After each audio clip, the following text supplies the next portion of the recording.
souhaite la bienvenue à la Cité de l'Architecture et du Patrimoine pour cette conférence de Luciano Boy, mathématicien, philosophe, enseignant et chercheur à l'École des hautes études en sciences sociales, le HESS, que je suis heureux d'accueillir.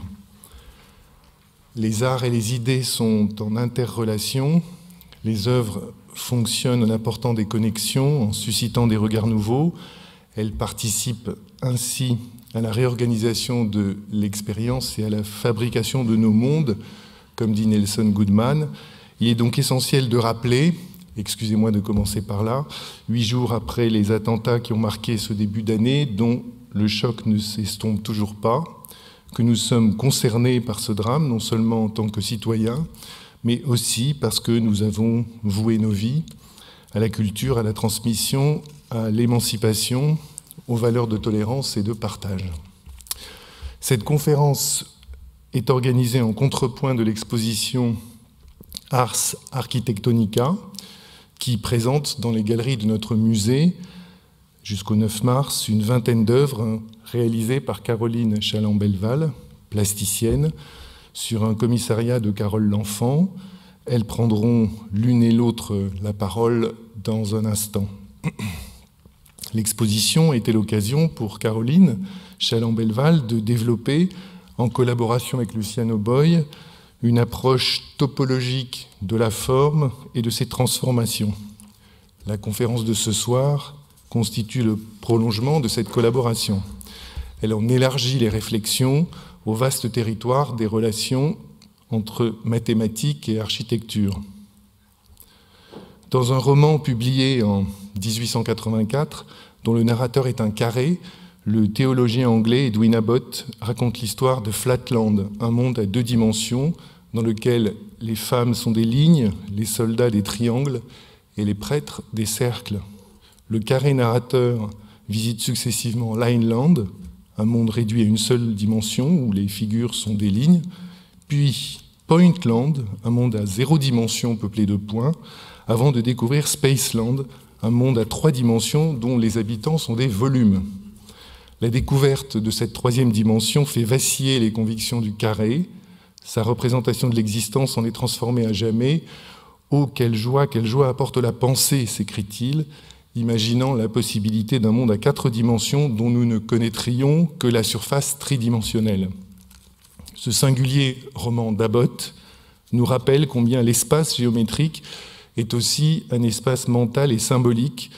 C'est ce qu'écrivait Panofsky dans son essai fondateur, quand il affirme que l'espace perspectif peut être conçu tout autant, je le cite, comme un triomphe du sens du réel, constitutif de distance et d'objectivité, que comme le triomphe de ce désir de puissance qui habite l'homme et qui nie toute distance, comme une systématisation et une stabilisation du monde extérieur, autant que comme un élargissement de la sphère du moi. C'est sous le signe d'un même décentrement de notre point de vue sur le monde et sur l'espace habité qu'est placée la conférence de ce soir. Car l'architecture doit elle aussi se hisser à la hauteur de la pensée complexe dont parle Edgar Morin, qui doit affronter le désordre, l'incertitude, les contradictions, le jeu infini des inter- et rétro-relations, la solidarité des phénomènes entre eux, de cette pensée qui doit, écrit-il, distinguer sans disjoindre, associer sans identifier ou réduire. Edgar Morin, pour rétablir la généalogie de la complexité, identifie 3 groupes de phénomènes qui, à partir de la seconde moitié du XIXe siècle, remettent en cause la mécanique rationnelle, le principe d'entropie en thermodynamique, la description des phénomènes de discontinuité par la physique quantique, enfin la découverte du caractère catastrophique des situations cosmologiques. La mise à jour de la complexité, nous dit-il, appelle de nouveaux rapports au savoir avec des représentations non dualistes, non hiérarchiques et non linéaires. Parce que nous sommes des êtres à la fois physiques, biologiques, sociaux, culturels, psychiques et spirituels, nous devons, affirme Morin, concevoir l'articulation, l'identité et la différence de tous ces aspects. Le nouveau paradigme de la complexité appelle à substituer au sujet intemporel et abstrait de la modernité un sujet vivant, faisant de la perception le mode fondateur de l'expérience. Il inscrit le sujet dans une perspective mésologique, pour reprendre l'intitulé du séminaire que Luciano Boy co-dirige avec Augustin Berck à l'EHESS, en considérant la relation que l'espèce humaine entretient avec son milieu vivant. Bruno Latour, dans ses travaux sur l'anthropologie des modernes, montre combien les catégories philosophiques issues du XXe siècle sont inaptes à rendre compte de l'expérience. Ainsi en est-il de la traditionnelle distinction entre le sujet et l'objet qui, nous dit-il, paralyse l'analyse de l'expérience scientifique. Le dépassement de la scission entre le sujet et l'objet, l'accent mis sur le vécu sensible du sujet, participe au projet qui fut celui de la phénoménologie, qui entendait penser l'entrelacement entre soi et le monde. Poursuivant les réflexions fondatrices de Husserl, Heidegger et Merleau-Ponty, Ludwig Binswanger et Erwin Strauss envisagent notre rapport au monde dans une inscription à la fois corporelle, spatiale et thymique, c'est-à-dire liée à l'humeur. Ils ouvrent ainsi les frontières d'un territoire nouveau, échappant aux lois de la physique, aux catégories de la géométrie, aux localisations de la géographie, pour accéder à l'espace des ambiances, comme on le désigne dans les écoles d'architecture. La pensée formulée par Peter Sloterdijk de l'être dans les sphères se rattache à ce courant. Les gens, écrit-il dans Globe, le deuxième volume de sa trilogie des sphères, les gens sont plongés dans les atmosphères et c'est à partir des atmosphères que le manifeste se manifeste à eux. L'architecture contemporaine a souvent, elle aussi, comme disait Arletty, une gueule d'atmosphère. Les constructions d'un Philippe Ram ou d'un Peter Zumthor accordent une attention particulière aux matériaux, au son, à la température.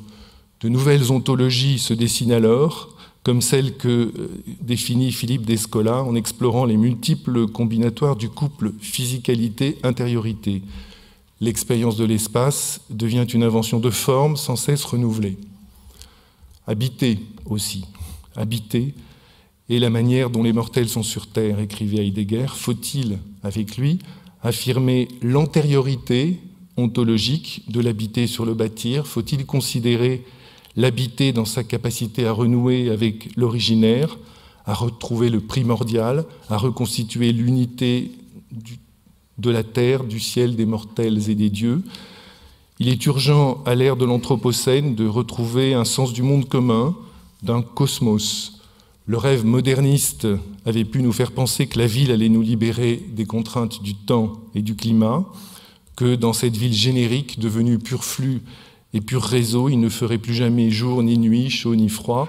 Ce rêve fou fut presque transformé en réalité au prix d'un gâchis phénoménal des ressources, d'une séparation mutilante de la ville d'avec le milieu vivant.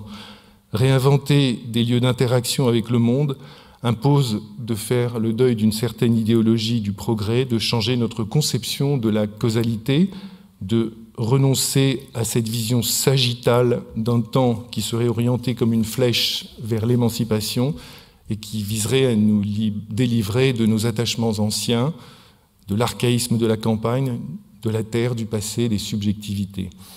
L'espace, pour être reconquis, doit être réinvesti par les récits singuliers, exploré par les vérités subjectives qui sont celles des artistes, des architectes et des chercheurs. L'exposition de Caroline Chaland-Belval, tout comme cette conférence qui la prolonge, entendent contribuer à cette entreprise.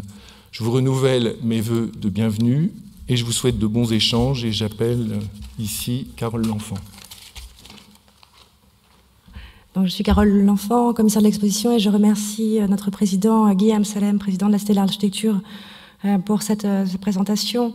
J'ai eu la chance que notre président fasse confiance et me fasse confiance pour assurer le commissariat de cette exposition. Caroline Chaland-Belval, que je connais bien puisque nous nous connaissions de longue date. Néanmoins, la Cité de l'Architecture et du Patrimoine a acquis, et en partie aussi en acquisition en donation en 2013, 113 dessins de Caroline Chaland-Belval, ce qui a été aussi un point d'origine puisqu'il y a déjà quelques années, de 2002 à 2007, Caroline avait exploré et expérimenté un état très particulier de métamorphose de notre établissement puisqu'il s'agissait d'une réouverture, celle de la Cité de l'Architecture et du Patrimoine, anciennement musée des monuments français.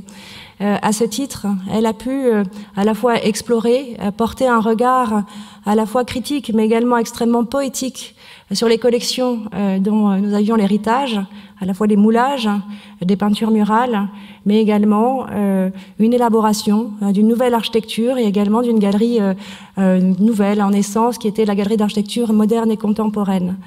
Lorsqu'il a été envisagé de faire cette exposition sur Viollet-le-Duc, vision de l'architecte, notre président Guillaume Salem, Christine Lancestremer et notre directrice du musée a souhaité alors créer un contrepoint, une vision d'une artiste contemporaine à l'exposition patrimoniale, la grande exposition patrimoniale qui avait cours en trimestre, donc début de ce trimestre dernier, pardon.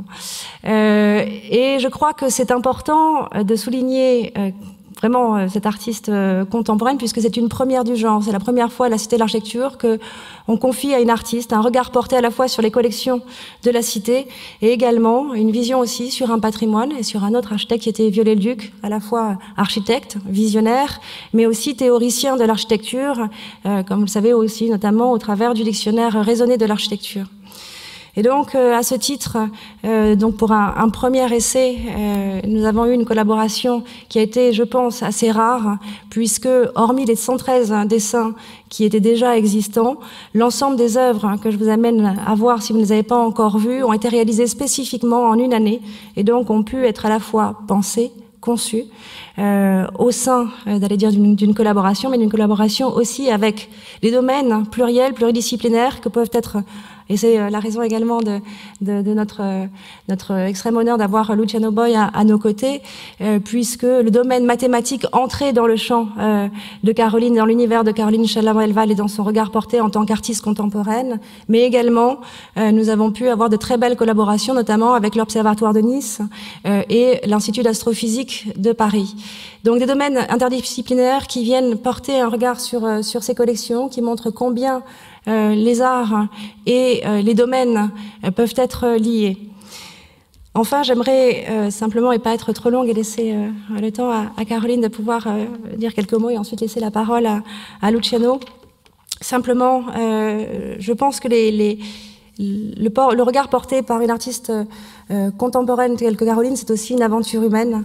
On ne peut jamais considérer que l'art naît finalement uniquement d'une pensée. Il est également porteur d'une main qui aussi doit mesurer une maîtrise.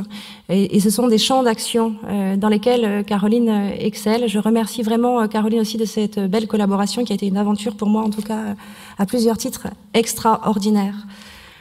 Caroline Chaland-Belval donc enseigne à la Villa Arson, est professeure à la Villa Arson. Elle dirige l'atelier de gravure. Elle est également enseignante à l'université Sophia Antipolis. Elle a enseigné également à l'école des Beaux-Arts en morphologie. La liste serait longue de nombreuses activités dans lesquelles Caroline, enseignante également, a pu intervenir et a fait de nombreuses conférences. Ce qui m'amène maintenant à présenter également Luciano Boy, qui, donc, comme le rappelait notre président, est mathématicien, chercheur, philosophe, enseignant-chercheur à l'EHESS, également centre de mathématiques, et qui notamment a travaillé sur la théorie des cordes, mais de nombreux sujets qu'il a à son actif, notamment sur les problèmes de mathématiques et philosophie de l'espace-temps, les formes topologiques et fonctions biologiques. Système dynamique et complexe et des approches toujours indisciplinaires.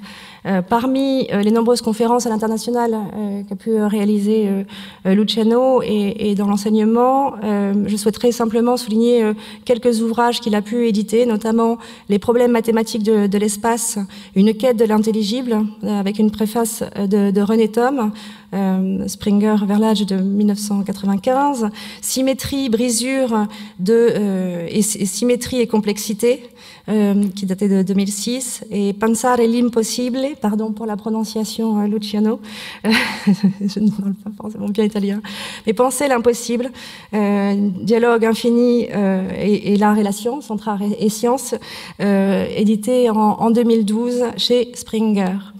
Ce qui m'amène à inviter Caroline à prendre la parole. Caroline Chaland-Belval.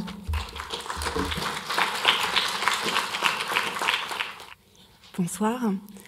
Donc vraiment merci à tous d'être là ce soir et merci à Guillaume Salem et Carole pour cette invitation. Voilà, donc j'aborderai l'approche mathématique pour Ars Architectonica, l'approche mathématique et les géométries euclidiennes et non euclidiennes. Voilà, dans le projet d'exposition, qui viennent de manière aussi naturelle que l'art du géomètre et l'étude des proportions s'inscrivent dans l'architecture. Donc, quoi de plus naturel que de demander à Luciano Boy, qui travaille sur l'espace en 1, 2, 3 et n dimensions, de faire quelques pas dans les espaces sphériques, des espaces de torsion et en spirale, pour ce projet, qui est actuellement donc dans la salle Viollet-le-Duc. Voilà, donc je vous parlerai, pour présenter cette collaboration, je parlerai en particulier d'une œuvre qui s'appelle l'Anticolonne. Voilà, Carole L'Enfant et moi-même avons choisi parmi les œuvres du musée celles qui nous paraissaient être vraiment des repères. Nous avons placé un pilier, une colonne à l'entrée du musée, c'est-à-dire en fait une anticolonne non portante, fragmentée et suspendue dans l'espace. Notre modèle est le pilier tors de l'église Saint-Séverin, qui se trouve à Paris, et dont la torsion très particulière en fait un objet unique. Voilà, on parlera donc ici de lignes génératrices de torsion, pour utiliser un vocabulaire mathématique.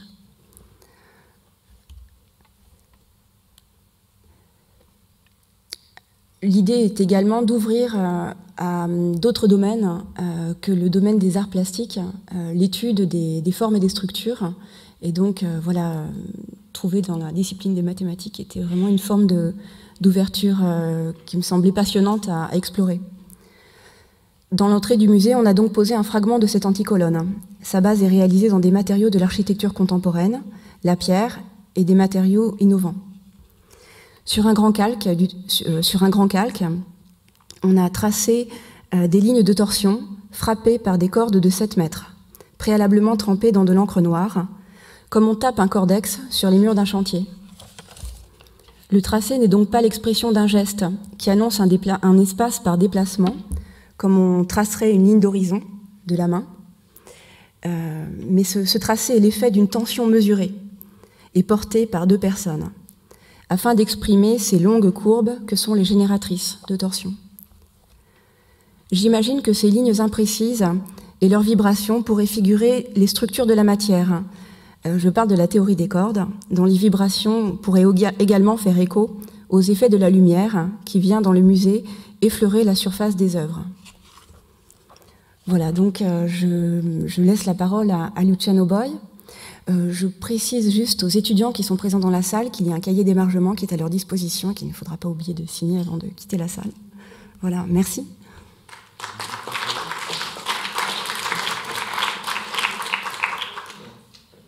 Merci vraiment pour cette invitation et d'être venu, d'assister à cette très belle initiative. C'est un très bel exemple des dialogues entre ce qu'on appelait sciences exactes et sciences humaines. Et évidemment, ces dialogues n'ont fait que commencer, et je pense que c'est là un peu des défis des sciences contemporaines d'arriver à nourrir constamment ces dialogues et à les rendre vraiment l'un des horizons nouveaux de la recherche en sciences dans les communautés différentes des chercheurs et des enseignants.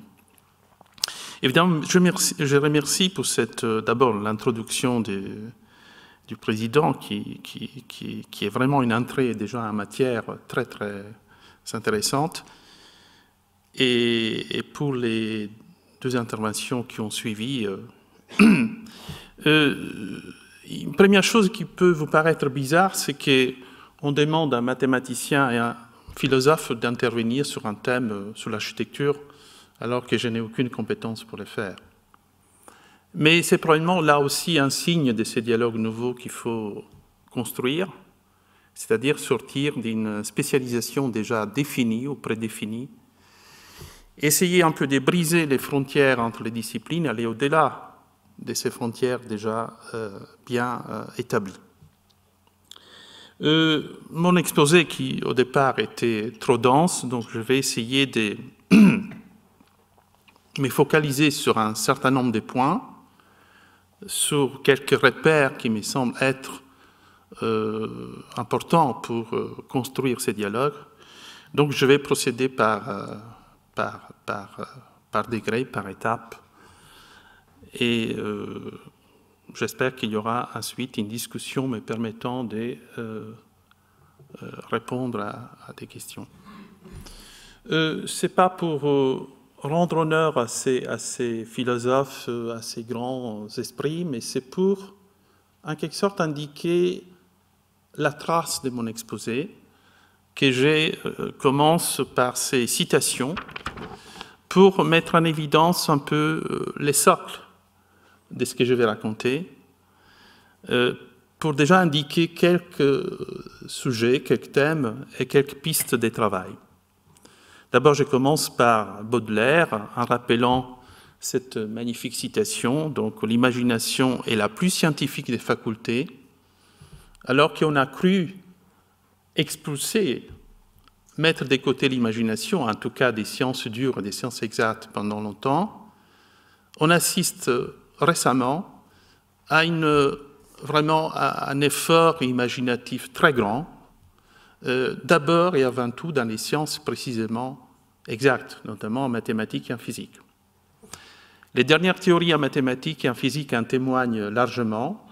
Je citerai donc la topologie des espaces à une dimension et la théorie des cordes qui s'appuient sur un effort d'imagination absolument extraordinaire. Donc je pense que Baudelaire avait tout à fait raison. Sans imagination, il n'y a pas vraiment, je ne dis pas des progrès, mais il n'y a pas vraiment d'avancée consistante, profonde, aussi bien dans les sciences de la nature que dans les sciences humaines. J'aime aussi beaucoup insister sur ces points qui ont été approfondis par Élie Faure dans l'histoire de l'art, c'est-à-dire que l'architecture est un moyen plastique universel,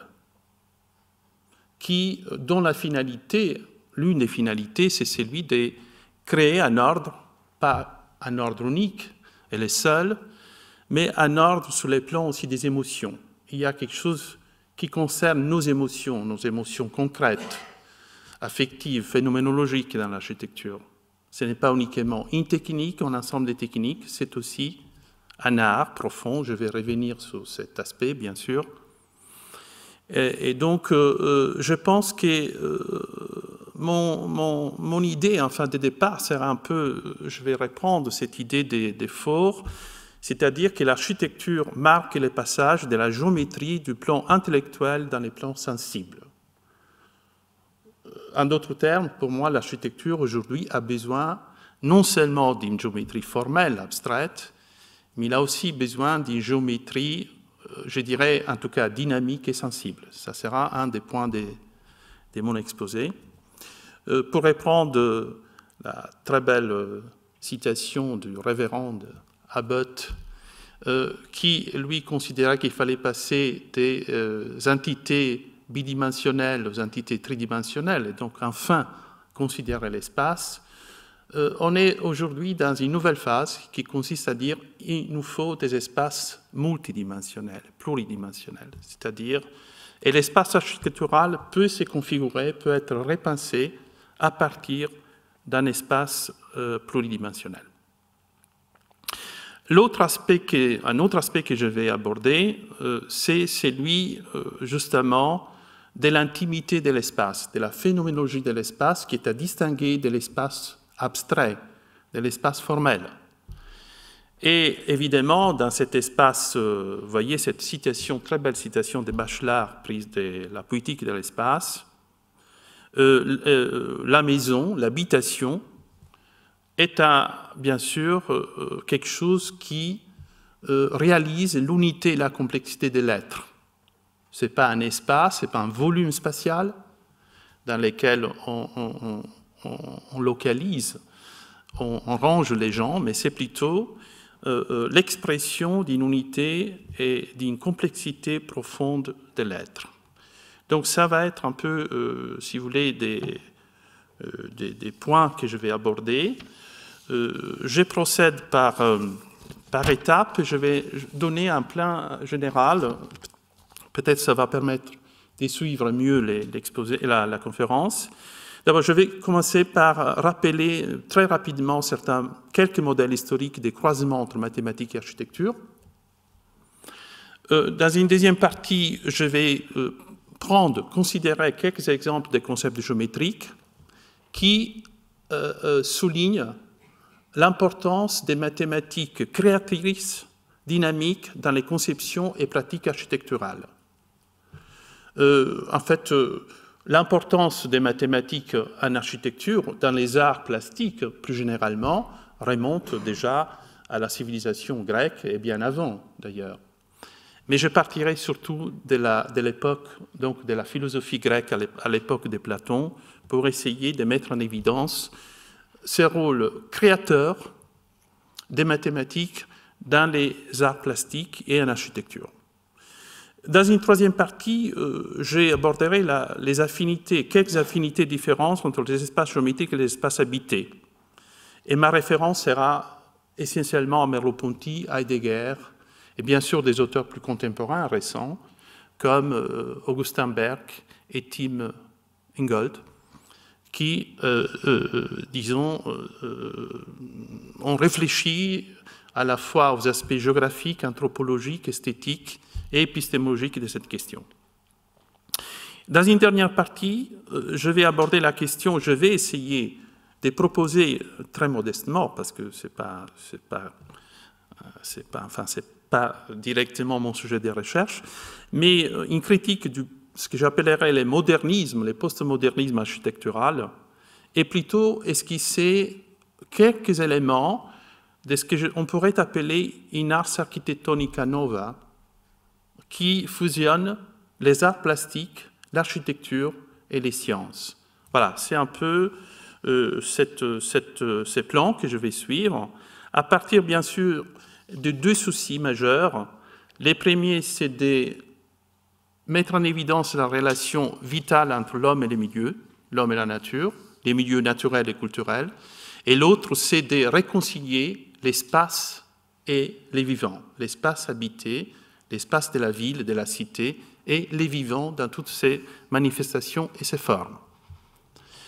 Donc, je vais d'abord rappeler les faits que... Oui, voilà, les modèles historiques.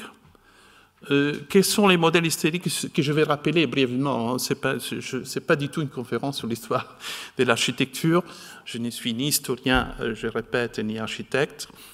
Mais pour situer un peu la réflexion, voilà un peu les étapes principales. Donc, mathématiques et art dans la pensée grecque. Je vais dire quelques mots sur les modèles de Vitruve, bien sûr, très important. Je vais rappeler une partie qui a été négligée, mais qui, à mon sens, est très importante, qui est anticipatrice de quelques nouvelles idées, qui est la cathédrale gothique au Moyen-Âge. Ce sujet, je vais l'aborder de manière particulière aussi parce que c'est à partir de là que je propose un lien avec l'expo Ars Architectonica. Et deux mots sur De Architectura de Alberti et les architectes humanistes de la Renaissance, une étape absolument essentielle pour comprendre ce qui s'est passé par la suite, donc en particulier bien sûr Alberti lui-même et Piero della Francesca et Leonardo da Vinci. Ensuite, deux mots sur Viollet-le-Duc et ce que j'appellerais le rationalisme architectural sous-jacent à la conception des Viollet-le-Duc. Quelques mots rapides sur ce qui a été appelé les modernismes et les fonctionnalismes en architecture, donc les Corbusier, Sullivan, Gaud et autres. Et je terminerai donc par la crise des fondements de l'architecture contemporaine, en me posant la question, en me posant et en vous posant la question, quelle vision et quel projet pour l'avenir en architecture et en sciences humaines. Et là, je reprendrai quelques éléments de la réflexion de Berg, Ingold et d'autres.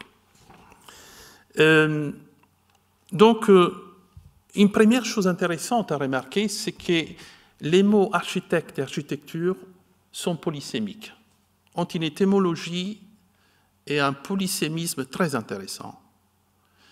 Je vous propose donc de réfléchir. Enfin, la première remarque que j'aimerais faire, c'est qu'architecture vient, comme vous savez très bien, du grec arché, qui indique les commencements, les commandements, les principes, et des tektonikos, les charpentiers ou les bâtisseurs à l'origine, l'étymologie de ces termes. Mais ce sur quoi je vais insister, c'est que la rencontre de ces deux mots introduit une nouvelle acception. L'archer fait de la texture plus qu'une simple bâtisse et déplace complètement sémantiquement la signification du terme. L'archer est un supplément d'essence qui introduit la dimension artistique, esthétique. Mais alors, demandons-nous, l'archer, c'est les commencements de quoi? Selon les Grecs, c'était les commencements de la loi et de l'ordre qui désormais régissent la vie des hommes, et aussi les relations entre les individus et la cité et la société. Mais est-ce que l'archer succède au mythe? Je rappelle que dans la Grèce antique, les mythes est un ensemble d'énoncés discursifs et de pratiques narratives. Est-ce que c'est vrai? En grande partie, dans les modernismes, dans la conception moderniste de l'architecture, l'archer a succédé au mythe en éliminant complètement la mythologie et la dimension symbolique de l'architecture. Je vais revenir sur cet aspect à plusieurs reprises. Alors, commençons par les mathématiques pour rappeler quelques aspects des mathématiques et des arts au temps de Platon. Je pense qu'il faut insister sur le fait qu'il y a une esthétique mathématique qui se dégage chez les... Il n'y a pas seulement les platonismes qui a fait autant de succès dans les mathématiques jusqu'à époque récente, mais il y a aussi ce que j'appellerais une esthétique mathématique qui se dégage de la philosophie grecque à l'époque de Platon et qui est très importante. L'un des points essentiels de cette esthétique mathématique, c'est l'accent qui est mis sur les langages des proportions. Les langages des proportions, c'est dans ces langages des proportions des rapports harmonieux qui s'inscrivent essentiellement les mathématiques grecques, mais aussi les arts, notamment donc la musique et l'architecture. Les langages des proportions est fondé sur la notion des rapports et non pas sur celui des nombres. Qu'est-ce que c'est les langages, les concepts des rapports? Eh bien, c'est la construction d'une harmonie complexe et dynamique qui caractérise les mathématiques et l'architecture de cette époque.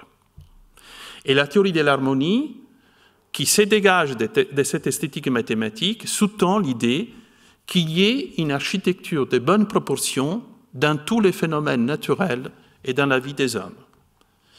Ça, c'est une idée tout à fait importante qui annonce bien sûr la conception des pythagoriciens d'une harmonie entre les cosmos et les mondes terrestres. Je ne vais pas vous détailler, mais une chose que l'on peut rappeler, c'est que selon les pythagoriciens, il y avait une analogie profonde entre la science des corps célestes et les arts. Il y avait une tentative de mettre en relation, en tout cas d'indiquer une analogie profonde entre les propriétés des phénomènes à l'échelle du cosmos et les lois, les propriétés à l'échelle des arts plastiques. Sur un exemple précis, on peut rappeler qu'ils considéraient que les vitesses auxquelles, je les rappelle, bouger les planètes dans les cosmos pouvaient être mis en relation avec les accords musicaux, les lois qui régissent les accords de la musique. Donc il y aura une certaine organisation proportionnelle entre les lois qui régissent les mouvements des planètes et les accords qui organisent la structure de la musique. Bien sûr, Kepler a été le premier à l'époque moderne à théoriser cette analogie, à la thématiser en profondeur, en explorant en particulier l'idée que les mouvements des astres et l'organisation de certaines structures naturelles sont régis par les mêmes principes et par les mêmes lois esthétiques. Après Platon et après certains philosophes grecs, je considère que Kepler a été l'un des protagonistes de ce que j'appelle esthétique mathématique du cosmos et de la nature. Les modèles vitruviens, très rapidement, l'œuvre majeure des Architectura. L'idée, ça se résume, je dirais, l'idée de fond, mais évidemment, j'ai un peu honte de parler ici devant des architectes qui ont une connaissance beaucoup plus détaillée de ces éléments, mais moi, je vais utiliser ces éléments pour, en fait, me concentrer dans un deuxième temps sur les relations entre mathématiques et architecture. Donc, l'idée de fond des Vitruve, c'est que toute structure architecturale présente trois qualités, propriétés suivantes, qui sont firmitas, utilitas et venustas, c'est-à-dire solidité, utilité et beauté. L'autre idée, c'est que l'architecture est une imitation de la nature. Évidemment, il y a aussi l'idée très importante qui est directement exprimée par Vitruve d'un idéal du corps humain parfaitement proportionnel. C'est ce qu'on appelle d'ailleurs l'homme vitruvien, réutilisé par Léonard de Vinci dans son célèbre dessin du corps humain qui est inscrit, vous les connaissez tous, ce dessin, dans les cercles et carrés. On inscrit l'homme dans les figures élémentaires de la géométrie. Ça va être notre point de départ d'une critique de cette géométrie en quelque sorte très réductive, conçue uniquement comme une science des proportions parfaites, exactes. On va voir que l'architecture a besoin de géométrie qui déplace ces thèmes et qui essaye d'introduire des éléments, des dynamiques et des esthétiques beaucoup plus importants. Donc, il y a ensuite la réflexion d'Alberti. Vous connaissez des Pictura de Alberti, qui est donc, dont les deux notions fondamentales sont celles de la proportionnalité et celle des ordres. Alberti, c'est pas nécessaire de le rappeler, c'est l'une des figures marquantes, fondamentales de la Renaissance, inventeur de la perspective linéaire centrale, c'est-à-dire avec un point de vue unique. Et je rappelle, au point de vue architectural, il a réalisé plusieurs œuvres architecturales importantes, dont la coupole de Santa Maria del Fiore à Florence, qui est l'une des œuvres les plus importantes réalisées par Alberti. La différence entre Alberti et Brunelleschi essentiellement tient au fait qu'Alberti privilégiait l'analyse des surfaces bidimensionnelles, alors que Brunelleschi s'est attaqué immédiatement aux espaces à trois dimensions. Il travaillait sur les espaces à trois dimensions et il concevait l'espace à trois dimensions comme les vrais milieux des œuvres architecturales. C'est à partir d'Alberti que l'architecte, soucieux de théoriser son savoir sur les modèles vitruviens, se penche à nouveau sur les principes fondant sa discipline. On pourrait dire que Vitruve et Alberti sont en quelque sorte les initiateurs de la réflexion architecturale, de l'architecture comme science, comme technique, comme science. Et le rôle d'Alberti était très important à plusieurs égards, mais je vais rappeler un élément, parce que ça va nous être utile dans la suite de la conférence. Alberti sépare, c'est le premier à introduire explicitement la séparation entre la structure, c'est-à-dire les squelettes, et la surface des bâtiments. Par surface, on entend la façade. Entre la structure portante, qui porte les restes du bâtiment, et la surface, la façade et les restes. Je rappelle que cette séparation entre peau, structure et surface et façade est à la base en fait du modernisme en architecture, devient une idée dominante du modernisme. En particulier, Le Corbusier développe cela dans un programme qu'il appelle les 5 points de l'architecture, considérés comme des concepts clés de la conception moderne de la construction et planification architecturale, Quels sont ces éléments? D'abord, les éléments structuraux, ce qu'il appelle les éléments structuraux, qui sont assimilables, comparables à ce qui est, à mon sens, à ce qu'on appelle les arêtes dans les solides géométriques. La fonction des éléments structuraux pour les Corbusier, c'est à peu près la même fonction qu'ont les arêtes dans les solides géométriques. C'est la structure portante, c'est les substrats, c'est les supports des volumes et des figures. Et l'autre élément structural, c'est les façades du bâtiment. Eh bien, cette idée d'Alberti et ensuite surtout les programmes de Le Corbusier sous-tend clairement, à mon sens, la séparation entre l'intérieur et l'extérieur, qui annonce l'autre séparation entre bâti et milieu, entre les bâtis et les milieux, entre l'être dans un volume limité d'espace, comme un contenu dans un contenant, et l'être au monde, heideggerien, ou à la Berck, qui suppose et suscite une relation, une interaction dynamique et vitale entre l'être et le monde. Donc, il y a une nouvelle pensée architecturale qui commence à se poser comme, disons, un souci, qui consisterait à réconcilier la maison et l'habitation comme un tout cohérent, où la structure, la surface qui donne sur l'extérieur et l'ornementation sont inséparables. C'est l'une des idées intéressantes, novatrices de la conception architecturale humaniste de certains auteurs de la Renaissance. Par exemple, l'organisation spatiale de la cathédrale gothique en particulier est l'un des premiers exemples, à mon sens, importants, illustrant ces principes d'intégration entre intérieur et extérieur, entre dimension géométrique et dimension artistique de l'architecture. Car dans la conception géométrique qui inspire la réalisation de certaines cathédrales gothiques, on voit déjà une volonté d'aller au-delà des notions, des canons rigides et euclidiens appliqués au bâtiment, au bâti.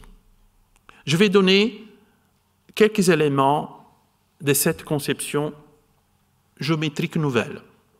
Donc, c'est la période, je commencerai par la période gothique et j'indiquerai qu'à la période gothique, contrairement à beaucoup d'interprétations que j'ai pu lire, à mon avis, il y a une fusion entre l'esprit des cathédrales et une certaine poésie cosmique de l'architecture et de l'espace. Donc, il y a un modèle géométrique de l'architecture gothique. Il y a déjà un modèle géométrique à l'époque de l'architecture gothique. Il n'y a plus, contrairement à Alberti, des points de vue uniques et pas de perspectives linéaires. Il y a déjà un dépassement de ces deux notions de la conception architecturale à l'époque de la Renaissance. L'architecture gothique du Moyen-Âge, régnait à l'époque de la Renaissance, bien sûr, est réhabilitée à l'époque moderne dans ces concepts structuraux d'édification dans la légèreté de la structure et dans la recherche d'un lien entre sensibilité géométrique et spiritualité. L'époque moderne, donc 19e, un grand saut, on fait un grand saut parce qu'il faut arriver aussi à parler du reste. L'époque moderne, 19e et 20e siècle, Viollet-le-Duc, bien sûr, que l'on peut caractériser par ces termes, je m'excuse pour les schématismes, mais on pourra revenir sur ces notions et sur ces concepts dans la discussion, mais c'est une manière de caractériser ce que j'appellerais la quintessence de leur conception. Des réflexions de Viollet-le-Duc, il se dégage clairement ce que j'appellerais un rationalisme architectural. C'est les premiers à ma connaissance, à avoir formulé l'exigence de la beauté utile. La vraie beauté, selon Viollet-le-Duc, dépend de la parfaite adéquation entre la forme et la fonction. Bon, je reformule à ma manière ces idées, mais je pense que c'est l'une des idées directrices de la réflexion de Viollet-le-Duc.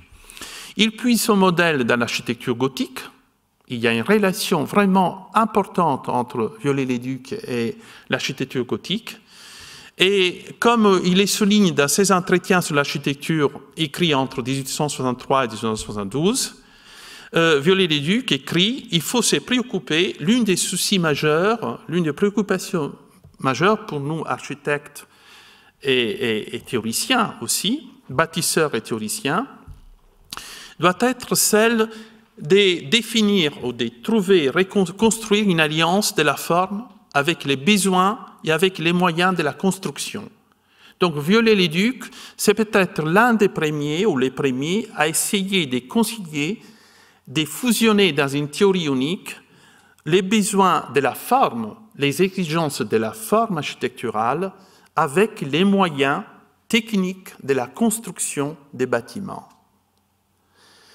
On pourrait appeler ça, qualifier ça des fonctionnalismes en architecture qui s'accompagnent toujours d'un minimalisme constructiviste. Le constructivisme, bien sûr, a été développé dans plusieurs domaines, des sciences mathématiques et des sciences naturelles, mais en l'occurrence, en architecture, il y a une relation étroite entre ce qu'on a appelé, ce que je viens d'appeler fonctionnalisme et les minimalismes constructivistes, d'abord dans les choix des principes de construction et des planifications, et tout aussi bien dans la fabrication des matériaux simples et efficaces. On recherche les matériaux les plus simples et les plus efficaces.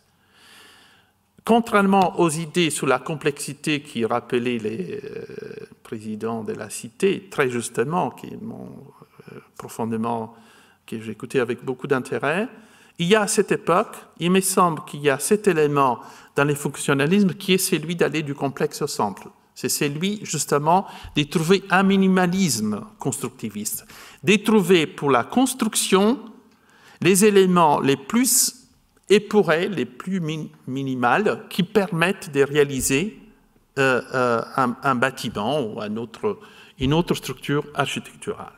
Bien, mais je ne peux pas rentrer dans les détails si je veux, en quelque sorte, arriver à dire... à suivre les plans que je vous ai proposés au début.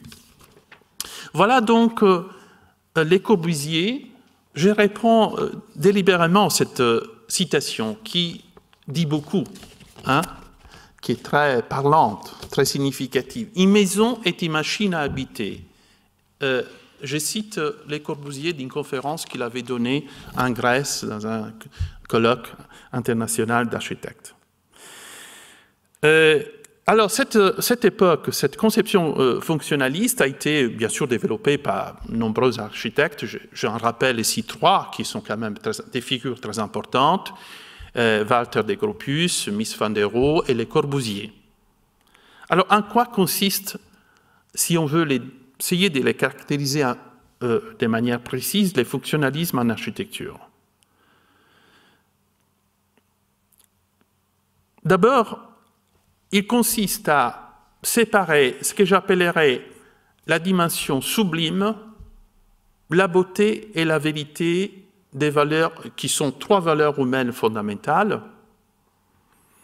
Cette fusion, cette unité entre j'appelle les divins, ici les divins pour moi c'est bien sûr ce que j'appellerais les sublimes, les beaux et les vrais, ils sont ébranlés et mis à l'écart. Et dans les fonctionnalismes, ce qu'on appelle la beauté, les beaux, est identifié à l'ornement stylisé, complètement stylisé. Et les beaux, on les retrouve complètement séparés du sublime et du vrai. Alors, qu'est-ce qu'est l'année de la vérité dans les fonctionnalismes, de la vérité en architecture, du vrai? La vérité réside dans la matière. Plus précisément, dans les matériaux. Attention, parce que la matière est très stratifiée, très dynamique, très profonde. Elle réside plutôt dans la matière utilisée pour les bâtiments, donc dans les matériaux que l'on utilise afin de construire, de bâtir. La vérité réside dans la matière et dans la fonction. Cette idée annonce ou est cohérente avec une vision mécaniciste et dualiste du monde, de l'espace habité, et l'environnement devient un environnement mécanique, essentiellement mécanique, utilisé pour les bâtis. Donc, pour revenir au fonctionnalisme et au constructivisme architecturaux qui vont de pair, l'architecte berlinois Ludwig Mies van der Rohe fonde l'un des concepteurs, des initiateurs et des principaux théoriciens du fonctionnalisme, fonde ses recherches sur les principes du fonctionnalisme. Je les cite. Toute ligne, toute structure et tout élément composant un édifice doit répondre à une précise finalité. On est là, bien sûr, au cœur de l'élaboration d'une architecture rationnelle, épurée et essentielle. Et je dirais même qu'à l'instar des Viollet-le-Duc, il défend et promue un certain nombre de qualités de l'architecture et du bâtiment. L'extrême lisibilité et la clarté des édifices. Il faut que l'édifice montre sa structure ou son squelette. Il faut que la structure interne de l'édifice soit tout à fait apparente, mise en évidence. Et d'ailleurs, la fonction confiée au verre, à ces nouveaux matériaux, l'indique clairement. Les bâtiments ne doivent pas indiquer, exprimer un retour au passé. En quelque sorte, il faut qu'ils ont les épures de leur mémoire symbolique et culturelle. Ils doivent être, au contraire, modernes et technologiques, au pas avec les progrès de la société de l'époque. Essentiellement, dans la conception fonctionnaliste, l'architecture est construction, principe théorique et pratique des constructions. Elle est une science, une technique beaucoup plus qu'un art. L'architecte américain Louis Sullivan écrit « La forme découle de la fonction ». Moi, je l'ai traduit aussi par l'autre « L'habitation, l'habité découle du bâti ». C'est logiquement une conséquence de cette idée de Sullivan. Donc, on pourrait dire que les fonctionnalismes, dans cette version que je viens d'indiquer, est l'un des aspects l'aspect les plus réducteurs du rationalisme architectural. Alors, l'architecture contemporaine, je pourrais le résumer par cette phrase « La construction n'est pas tout ». Il y a d'abord un épuisement des idéaux modernistes formulés au XXe siècle par les auteurs que je viens de rappeler. Dans quel sens? Voilà une citation que je me permets de vous proposer d'Antoine Picon, Architecture contemporaine, construire aujourd'hui, Encyclopédie universalis. Les architectes contemporains ne croient pas nécessairement aux vertus rédemptrices de la construction ou encore à la nécessité d'industrialiser la production du bâti pour des raisons à la fois économiques, politiques et éthiques. Héritée des Viollet-le-Duc, la notion des vérités constructives tend à disparaître du discours des concepteurs. L'heure n'est plus à la recherche d'une standardisation impliquant un appauvrissement des formes. L'architecture contemporaine peut être caractérisée par un certain nombre d'éléments marquants. D'abord, par la dépendance des nouvelles technologies. Par un souci, néanmoins très important, celui d'établir une relation entre l'architecture et le développement durable. Donc une attention à ce qu'on appelle aujourd'hui les défis environnementaux pour l'architecture et pour l'architecte. Il s'agit de repenser l'architecture et l'urbanisme en fonction des impératifs du développement durable. Quels sont ces impératifs? J'en rappelle quelques-uns qui sont d'une extrême actualité urgence pour notre réflexion sur les espaces habités. D'abord, l'urbanisation diffuse, qui a modifié profondément l'environnement en altérant, souvent de manière irréversible, et on l'a compris grâce aux théories de la complexité, ses équilibres naturels et anthropiques. Bien sûr, les bâtiments est grand dévoreur d'espace, de matériaux, d'énergie. L'urbanisation indiscriminée sauvage est l'un des principaux facteurs de la destruction de la biodiversité et de la diversité culturelle. Inutile de rappeler qu'une terre polluée couverte des mégavilles, des mégapoles, édifiées à la hâte, sans souci de préserver un minimum de qualité de la vie, où une harmonie entre milieu naturel et milieu vivant ne peut que conduire à un bouleversement majeur des équilibres écosystémiques et sociétaux. Quelle alternative? J'indique 2 stratégies. Il faut bâtir moins et mieux, en tenant compte des caractéristiques des milieux vivants et des cultures locales. Deuxième point, l'habiter doit précéder les bâtir. C'est les premiers qui justifient les seconds et non pas les contraires. Mais revenons, si vous permettez, à la relation créatrice et très innovante entre mathématiques et architecture. Il y a des manières d'apprendre l'espace. Il y a une manière abstraite, formelle, mais il y a aussi une manière phénoménologique, concrète. Par exemple, si on aborde la connaissance de l'espace dans cette deuxième perspective, on réalise qu'apprendre l'espace nécessite, exige toujours une coordination et une intégration de nos systèmes sensoriels et de nos modalités perceptives.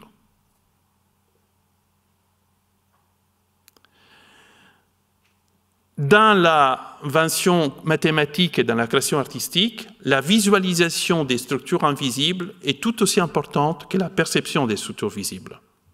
Je pense que l'intuition de l'espace joue un rôle très important, autant et plus que les calculs et d'ailleurs aussi les gestes jouent un rôle très important dans la capacité d'apprendre l'espace. En topologie, par exemple, on arrive à voir par les touchés et à sentir de manière tactile la forme des objets par la vue. C'est l'un des sujets qui est proposé dans l'expo Ars Architectonica, c'est-à-dire montrer qu'apprendre l'espace, c'est mobiliser l'ensemble de manière intégrée, l'ensemble de nos systèmes sensoriels, sans privilégier aucun de nos systèmes sensoriels. Penser et construire une forme géométrique ou une forme architecturale, c'est toujours avoir une intuition prémonitoire des opérations et des gestes qu'il faut mettre en œuvre pour obtenir cette forme. Architecture et sciences. L'architecture n'est pas seulement une production matérielle, mais aussi un art investi d'une finalité expressive, symbolique.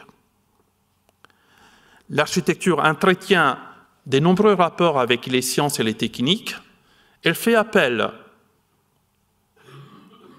un certain nombre de choses. D'abord, à des savoirs, à des procédés scientifiques et techniques. Bien sûr, pour la conception et la réalisation des édifices. Les ingénieurs connaissent tout ça, la résistance des matériaux, les moyens de fabrication et d'assemblage, la stabilité des structures, etc. Je ne vais pas rentrer là-dedans. Ce n'est pas les sujets de cet exposé. Ils font appel à la construction. Dans les modernismes, on l'a vu, la construction fait partie intégrante de l'architecture. Du point de vue du modernisme, l'architecture est une technique et pratique constructiviste, beaucoup plus qu'un art. Mais en même temps, il y a un autre aspect tout à fait fondamental qui est que l'architecture fait partie d'une culture, fait partie de la culture. Et cet élément fondamental est l'origine des interrogations et qu'un certain nombre d'architectes, mais aussi des philosophes et des scientifiques ont développé au sujet des relations entre science et architecture. On sait que l'architecture, à plusieurs époques, s'est inspirée de la culture mathématique, notamment de la géométrie, des modèles et formes d'espace qui peuvent faire l'objet d'une réalisation architecturale concrète. Ces modèles d'espace ont nourri l'imaginaire des premiers concepteurs et constructeurs de maisons, cathédrales, monuments, depuis l'Antiquité jusqu'à une époque récente. Donc, il y a une véritable influence des diverses géométries, euclidiennes et non euclidiennes, sur les pratiques, sur les conceptions et pratiques architecturales. Mais il y a aussi un autre élément que je vais juste évoquer, l'importance de la physique. Le rôle de la lumière dans l'édifice baroque est tout à fait fondamental. Alors, quelques éléments de cette influence des mathématiques sur l'architecture. D'abord, l'Antiquité gréco-romaine. Voyez, j'indique pour aller vite ces éléments. L'arc et la voûte sont exclus de leur répertoire à cette époque. On ne retient que les murs, la colonne et la plate-bande. Les temples grecs, c'est une structure fondée sur un système réglé des rapports logiques et dimensionnels entre les parties dont ils se composent. Les temples grecs, c'est un système se réclamant de l'arithmétique et de la géométrie. Deuxième époque, deuxième élément d'influence, les bâtisseurs du Moyen-Âge. Là, par contre, contrairement à l'époque antique gréco-romaine, la voûte joue un rôle très important. Il y a aussi l'importance de plus en plus grandissante de la lumière. Les styles gothiques devient l'une des approches les plus importantes, et bien sûr le rôle des cathédrales au XIIe, XIIIe et XIVe siècle. Il y a ensuite l'âge classique et la tradition vitruvienne, la rupture par la Renaissance, la redécouverte de Vitruve, la figure de l'architecte humaniste Brunelleschi, Léonard de Vinci et Alberti. Quels sont les mérites de la Renaissance? D'abord, on dépasse la séparation entre l'art et la science. L'architecture est un pont entre art et science à la Renaissance. À cette époque, les arts plastiques sont directement associés aux mathématiques. Il y a la question de l'intuition de l'espace, certes de l'espace idéal et abstrait pour les mathématiques, mais aussi d'un espace géométrique concret pour l'architecture, qui devient les milieux d'organisation propre à une ville, les milieux propres à l'organisation des relations entre les êtres vivants. Les arts plastiques et les mathématiques se rencontrent à cette époque. La plastique spiritualisée approche la perfection des nombres et la géométrie humanisée aspire à prendre une forme charnelle pour devenir plus sensible à nos émotions. Les géomètres humanistes de la Renaissance poursuivaient avec obstination la recherche des moyens de la connaissance dans les mêmes vues systématiques et rationnelles, qui pourra les réunir à toutes les formes des manifestations des phénomènes et d'expression de l'esprit. Bon, évidemment, il y a des limites de ces rationalismes à l'époque de la Renaissance, et comme l'a dit justement Élie Faure, l'une de ces limites, c'est d'avoir cru, dans son enchantement unanime à découvrir la science, que l'art et aussi l'architecture devaient se subordonner à la science. Ça a été l'une des limites les plus importantes de la Renaissance. Et ensuite, il y a l'époque, enfin, les siècles de l'industrie, hein, vous voyez, au XIXe siècle, on privilégie surtout les nouveaux matériaux, la construction, l'apparition des nouveaux matériaux, etc. Et l'architecture des nouvelles technologies. Hein. On a les architectures dites molles, sculptées, transparentes, immatérielles, prétendant se libérer des contraintes géométriques. Mais il y a un malentendu fondamental parce qu'ils veulent se libérer de la géométrie élémentaire. Mais la géométrie dynamique et complexe n'est pas que la droite, la forme orthogonale et les cercles. La géométrie pour les espaces habités architecturaux d'aujourd'hui n'a plus grand-chose à voir avec la géométrie de la droite, de parallélépipède ou du cercle. L'architecture des nouvelles technologies s'abandonne aussi de plus en plus à ce que j'appellerais les hasards informatiques. Construire des édifices à la géométrie chaotique par un logiciel, ou alors suivre des modèles schématiques de l'expansion des villes, plan radioconcentrique en opposition au plan damier, et il y a un certain refus d'imaginer d'autres morphologies complexes des espaces habités. Mais alors, quelles sont les conceptions de l'espace qui président à ces conceptions et pratiques architecturales? Je voudrais en indiquer quelques-unes. D'abord, il y a l'espace comme représentation, qui est propre à l'Occident, qui est propre à la Renaissance, qui est propre au modernisme, qui est propre au postmodernisme architectural. L'espace est une représentation, plus ou moins abstraite, plus ou moins formelle, voire même symbolique, mais reste une représentation.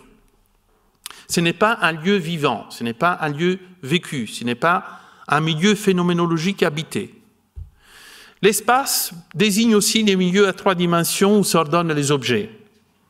On peut parler aussi de l'espace comme structure interne qui organise l'œuvre architecturale et qui, à son tour, est créée par l'agencement des éléments de l'œuvre dans un tout. C'est l'idée, par exemple, de l'édifice à l'époque de la Renaissance. Mais il y a aussi une conception de l'espace qui a été évoquée d'ailleurs dans l'introduction de manière tout à fait précise, l'espace comme socle ontologique du déploiement de l'être. Et aussi l'espace comme substrat, étoffe d'un processus qui donne lieu à des formes. La forme, dans ces cas-là, résulte d'un processus qui s'inscrit, s'enracine dans l'espace. Et c'est bien la leçon que moi j'ai tirée de l'exposition Ars Architectonica, c'est que l'espace est un substrat et une étoffe d'un processus. Et surtout que c'est la forme qui résulte d'un processus. La forme n'est pas prédéterminée, n'est pas donnée à l'avance, elle n'est pas fixée. La forme est le résultat qui émerge d'un processus qui s'inscrit, s'enracine dans l'espace, qui jaillit de l'espace, d'une certaine conception, organisation de l'espace. Alors l'espace, et bien sûr, à ce moment-là, doit être conçu comme un lieu complexe et vivant. Il y a une relation très importante de cette dernière conception de l'espace que je viens de rappeler avec les idées d'une géométrie dynamique et de la phénoménologie, Merleau-Ponty et Heidegger. Mais il est clair que l'espace mathématique est différent de l'espace habité. Ils sont ontologiquement, symboliquement, culturellement différents. La critique par Heidegger de l'espace mathématique comme fondement de l'espace habité est très importante. Et comme il est souligné dans son essai Habiter, bâtir, penser, l'espace ne se réduit pas à des nombres mesures, parce que cet espace réduit à des nombres mesures ne contient pas les lieux où les gens habitent, où les gens vivent. Et selon Heidegger, les espaces habités, contrairement aux espaces abstraits mathématiques, sont ménagés par des lieux, dans lesquels on trouve des choses du genre aussi du bâtiment. Et donc, il propose de prendre en considération les rapports entre les lieux et les espaces, ce qui veut dire réfléchir à la relation qui unit l'homme à l'espace. L'homme et l'espace ne sont plus séparables. L'idée, c'est que la maison, les habitations sont des organismes vivants. Les maisons sont des organismes vivants, modifient complètement, déplacent complètement la question des espaces habités. Je cite Heidegger, « L'espace n'est pas pour l'homme un vis-à-vis. Il n'est ni un objet extérieur, ni une expérience intérieure. Il n'y a pas les hommes et un plus de l'espace. Car si j'ai dit un homme, et que par ces mots je pense un être qui est manière humaine, c'est-à-dire qui habite, alors, en disant un homme, je désigne déjà les séjours dans les mondes auprès des choses. » Les maisons sont des organismes vivants, écrit Tim Ingold dans « Bâtir, habiter, vivre ». Il reprend les titres de la conférence de Heidegger en modifiant pensée, en remplaçant pensée avec vivre. Les maisons sont des organismes vivants, comme les arbres, maisons d'ailleurs habitées par renards, chouettes, écureuils, fourmis, scarabées, bien d'autres créatures. Les maisons ont des histoires de vie liées à l'ensemble de leurs relations avec les éléments humains et non humains de leur environnement. Mais permettez-moi, sinon je ne verrai pas très bien les liaisons avec les mathématiques, de rappeler quelques connexions de ce que j'ai appelé la géométrie dynamique, entre la géométrie dynamique et l'architecture. Je vais vraiment aller très vite, d'abord parce que c'est des sujet un peu technique et parce que, évidemment, il n'y a pas le temps pour les aborder de manière approfondie. Est-ce que j'ai encore 10 minutes? Dites-moi combien de temps il faut. Non, il faudrait s'arrêter dans 5 minutes, en fait, c'est ça?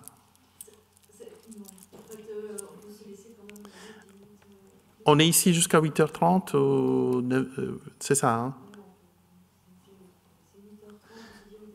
D'accord. Bon, donc je vais passer tout ça, mais c'était pour indiquer qu'il y a un certain nombre des thèmes mathématiques qui ont influencé les réflexions architecturales: symétrie, transformation, surface minimale, pavage périodique. Je suis désolé, mais c'est diagramme abstrait, modèle organisationnel du bâtiment. Aussi d'autres géométries qui ont influencé l'architecture et qui s'éloignent de l'homogénéité, de l'isotropie, de l'infinitude et du parallélisme de la géométrie euclidienne. Voilà, et ces géométries peuvent être très intéressantes parce qu'elles permettent d'élaborer des diagrammes informels et des cartes qui intègrent des éléments d'indétermination de la ville et de la vie des habitants dans la ville. Et donc, à partir de là, de ces éléments d'indétermination et des complexités, de concevoir des modèles d'espace habité beaucoup plus riches et complexes. Bon, je passe sur tout ça, bien sûr, je vous montre quand même les images qui indiquent ces nouvelles géométries. Les nombres d'heures aussi jouent un rôle important dans certaines conceptions architecturales. La spirale logarithmique est très importante pour l'architecture. Voilà un magnifique exemple des spirales logarithmiques. Une autre, c'est des exemples de spirales tirés de plusieurs domaines. Et bon, il y a aussi l'expression de la forme. La forme a une dimension expressive qui indique les liens dynamiques entre les organismes et les milieux. La spirale des coquillages est aussi l'expression vivante d'un rapport très profond entre les organismes et les milieux. Et pourquoi? Parce que les coquillages est la maison de l'escargot. C'est son habitation, son lieu, son monde. Comme un arbre peut être la maison, l'habitation, les milieux de toutes ces créatures que j'ai rappelées tout à l'heure. Et une maison, elle, est l'habitation d'un être ou plusieurs êtres humains. C'est la demeure de l'être et de son monde culturel et symbolique. Donc il faut redéfinir la notion même d'habiter, la notion des villes, qui est plutôt un lieu, un espace. Voilà ici une citation de Berck qui insiste beaucoup sur cet aspect et qui critique la notion d'espace universel pour réhabiliter l'idée d'un espace particulier et singulier, d'un espace habité particulier et singulier, d'un espace habité où tous les lieux ne sont pas équivalents et d'un espace qui est fini. En chaque lieu sur la planète, il y a nécessairement un horizon. Donc, en quelque sorte, à partir d'une critique du modèle newtonien de l'espace unique, Berck applique ça à une réflexion sur l'architecture et sur la mésologie pour indiquer des pistes nouvelles de réflexion sur l'espace habité. Je voulais parler d'un exemple très précis des concepts mathématiques très féconds en architecture, qui est inspiré bien sûr par l'exposition Ars Architectonica de Caroline Chalin-Belval, qui est la notion de torsion, qui est tout à fait fondamentale. Mais bien sûr, la torsion, je me limiterai à dire que les torsions permettent d'écrire un paysage artistique et architectural très riche, en termes de motifs géométriques, des formes monumentales et des manifestations de la lumière. La torsion et ses variations ouvrent un nouvel espace de créativité de l'humanité et aussi, bien sûr, permettent aussi de redéfinir l'objet-espace. Je montre quelques images des œuvres réalisées dans cette expo, que ceux qui ont visité l'exposition connaissent bien. Ça, c'est un diagramme de torsion. Un diagramme de torsion dans sa projection planaire au cœur de sa réalisation, en train de se faire au milieu de son processus générateur, une version discrétisée en nuage de points de l'anticolonne torse. Bien sûr, il y a un rapport entre courbure et torsion qui est central aussi dans l'exposition, je n'ai pas le temps. La torsion est fondamentale pour un certain nombre de raisons. C'est un mouvement et assure la stabilité des structures. La stabilité d'une forme globale, la torsion assure. La torsion est nécessaire à la vie de la forme, à sa possibilité de s'affirmer, de vivre. La torsion est plus à même de supporter des structures géométriques complexes, par exemple plusieurs arcs des cercles qui se rencontrent dans un point de la voûte. Et les architectes de l'architecture gothique l'avaient déjà très bien compris, parce que sans les savoir, avaient anticipé une construction hyperbolique, donc une géométrie à plusieurs dimensions, dans la conception, dans la construction des cathédrales gothiques. Je n'ai pas le temps. Donc la torsion a une dimension artistique très importante parce que ces variations modifient profondément la forme et la vision de l'espace. Il y a ce que j'appellerais avec la torsion un changement qualitatif de l'espace. La torsion est un geste et une opération qui dynamise et transforme l'espace originaire en créant de nouvelles formes. C'est un élément générateur, comme l'expo le montre très bien. Un espace générateur d'un espace architectural qui devient un tissu de relations, une forme porteuse d'histoire et chargée d'essence. Eh bien, bien sûr, je passe très vite. Vous voyez un exemple d'espace stratifié. L'intérêt de l'espace stratifié, c'est que la forme émerge d'un processus de stratification. La forme n'est pas donnée à l'avance, elle est émergente. Elle émerge d'un processus, en tout cas, c'est une figure cachée qui devient de plus en plus apparente avec l'organisation même de l'espace en strates. Vous voyez ici aussi. Donc il y a, si vous voulez, par les espaces stratifiés et les figures cachées, ce que j'appellerais une métamorphose des objets et des choses par l'art. L'art travaille, transforme et métamorphose les objets pour faire surgir en eux une autre forme et présence, une autre existence. Voilà la torsion, des exemples magnifiques de torsion dans des cloîtres et cathédrales, en l'occurrence c'est en Italie. Vous voyez, la cathédrale di Santa Maria del Fiore à Florence, réalisée par Brunelleschi, la coupole, fait partie de la façade centrale. Magnifique exemple de torsion qui indique les passages de la géométrie à l'architecture dans cette basilique de Saint-Nicolas de Port. La colonne torse de Saint-Séverin qui a inspiré certaines œuvres de l'expo. Voyez les moulages qui sont torsadés. Ce n'est pas la colonne elle-même, c'est les moulages, et non pas la masse de son fût. On voit ici une conception fluide de la torsion. C'est un magnifique exemple de construction hélicoïdale dynamique, sensible.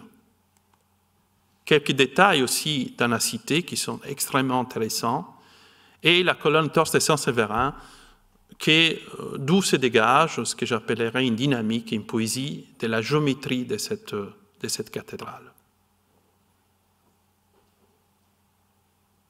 Donc, je termine avec une conclusion qui n'est pas une conclusion, mais une nouvelle ouverture.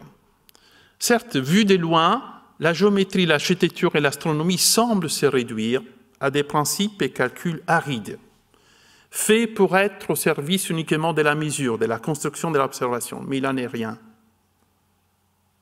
Ce n'est pas de ces points de vue qu'il faut voir les choses.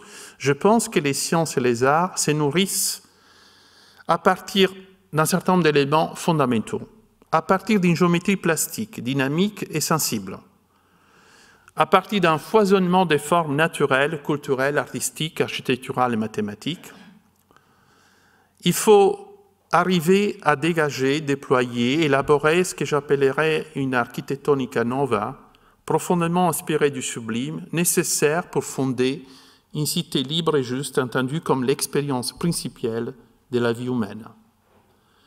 Il faut essayer d'approfondir une vision de l'espace habité qui réconcilie dans ses fondamentaux même, l'être et les milieux, l'habitation et les vivants, la subjectivité, sensibilité et l'espace.